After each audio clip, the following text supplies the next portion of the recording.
अस्सलाम वालेकुम। Doctor Mohammad Riyaz veterinary clinic and pharmacy Chowk Shadipura. ये आज हम एक बेहतरीन केस लेकर आए हैं। ये तकरीबन 15 दिन से जब बीमार गए, ये चारा भी नहीं खा रही थी और जुगाली भी नहीं कर रही थी, और साथ यानी कि इसको कॉन्स्टिपेशन का इतना ज़्यादा शदीद मसला था, ये गोबर भी नहीं कर रही थी। हत्ता कि इसका यूरिन का भी जो यानी कि टाइमिंग होती थी वो 24 घंटे में एक दफ़ा या फिर 36 घंटे में एक दफ़ा यूरिन भी करती थी। ये क्या मसला बना था? ये देखो चलते वक्त ये गाय अपनी टांगों को क्रॉस कर रही है, क्रॉस करके चल रही है, और साथ यानी कि शोल्डर जॉइंट जो दोनों साइडों के यानी कि राइट और लेफ़्ट दोनों साइडों पे ये बहुत ज़्यादा अकड़ा हुआ है, और ये समझ लें कि मस्कुलर डिस्ट्रोफी का केस बना हुआ है। जब मस्कुलर डिस्ट्रोफी का केस बन जाता है तो जानवर जब बैठ जाता है तो इससे खड़ा होने में बहुत ज़्यादा तकलीफ़ महसूस करता है, चलते वक्त तकलीफ़ महसूस करता है, क्योंकि अकड़ा की वजह से, तशन्नुज की वजह से, पट्ठों के खिंचाव की वजह से मस्कुलर डिस्ट्रोफी जब यानी कि खून की सप्लाई का कम हो जाना, असल में ये सर्दी की वजह से होता है, या फिर जानवर को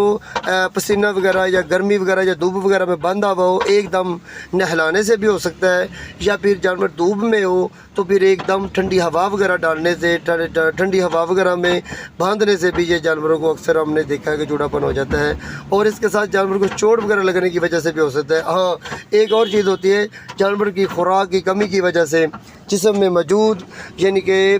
हाइपोग्लाइसीमिया, ग्लूकोज की डेफिशिएंसी की वजह से भी हो सकता है, विटामिन यानी कि B1, B2, B6 की B12 की कमी की वजह से भी हो सकता है, मल्टी विटामिन की कमी की वजह से हो सकता है, फास्फोरस की और सेलेनियम की डेफिशिएंसी की वजह से भी हो सकता है। लेकिन ये जो केस है, ये हमने जो नोट किया है, ये हाइपोग्लाइसीमिया का केस है। ये क्यों हाइपोग्लाइसीमिया का केस बन गया है? कीटोसिस मेटाबॉलिक डिजीज़ है। कीटोसिस का कैसे केस बन गया है? क्योंकि इसके जिस्म में यानी कि कैल्शियम, फास्फोरस और मिनरल और फास्फोरस के साथ साथ विटामिन B1, B2, B6 की B12 की डेफिशिएंसी इतनी ज़्यादा शदीद थी कि ये गाय अपनी टांगों पे सही तरीके से नहीं चढ़ रही थी, और चलते वक्त ये अपनी टांगों को क्रॉस कर रही थी, और क्रॉस करते वक्त ऐसे महसूस कर रही थी ये गिर जाएगी, और साथ इनके पिछली टांगों पे भी थोड़ी सी यानी कि लंगड़ा कर और खिंचाव की वजह से बहुत कम मिकदार में चढ़ रही थी, और स्टोमक प्रॉब्लम इतनी ज़्यादा शदीद थी कि कॉन्स्टिपेशन की वजह से ये गाय यानी कि गोबर वगैरह भी नहीं कर रही थी और जुगाली भी नहीं कर रही थी।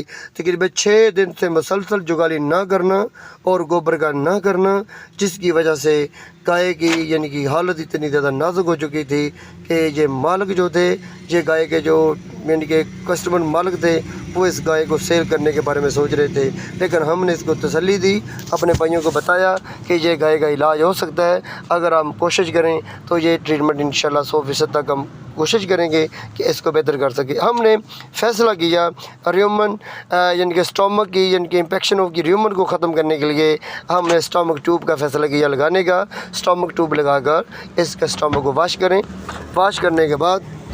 इस गाय को हमने 4 अदद फ्लूइड दिया, डेक्स्ट्रोज 10% की ट्रिपें दी,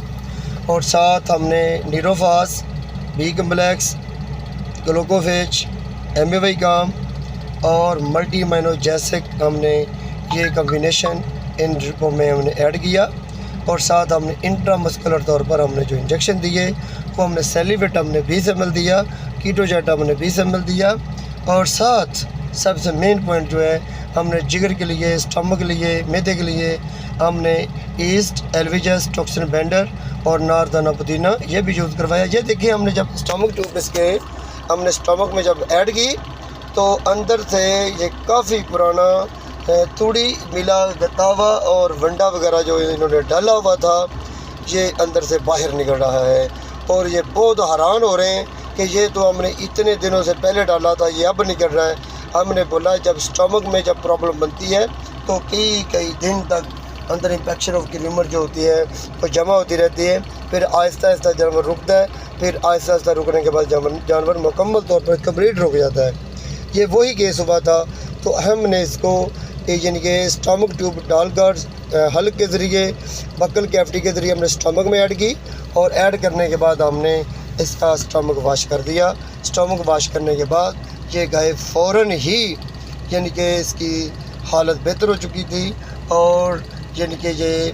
जुगाली वगैरह और चारा वगैरह भी खाने की कोशिश कर रही थी। और चारे का तो हमने इनके 10 से 15 किलो तक डालने का मशवरा दिया। और जुगाली का हमने ज़्यादा से ज़्यादा करने का हमने कहा कि ज़्यादा से ज़्यादा जुगाली करे, ताकि जब जुगाली करेगी तो इसका डाइजेस्टिव सिस्टम बेहतर होता चला जाएगा। इसके माइक्रोफ्लोरा जिसमें यानी कि मैदे में होते हैं, ओजरी में जो माइक्रोफ्लोरा जो फ़ायदेमंद बैक्टीरिया होते हैं वो पैदा होना शुरू हो जाएंगे। और हाइड्रोक्लोरिक एसिड जो मैदे का तेज़ाब होता है उसको बढ़ाने के लिए भी हमने यानी कि सोडा बाइकार्ब और ईस्ट और टॉक्सिन बेंडर और साथ हमने नारदाना, पुदीना और अजवाइन देसी ये हमने और काला नमक वगैरह डालकर ये हमने खिलाने के लिए हमने मशवरा दिया। और ये चीज़ें भी हमने 20 से 25 दिन तक ईस्ट और टॉक्सिन बेंडर और नारदाना, पुदीना, अजवाइन और काला नमक 20 से 25 दिन तक देते रहें, ताकि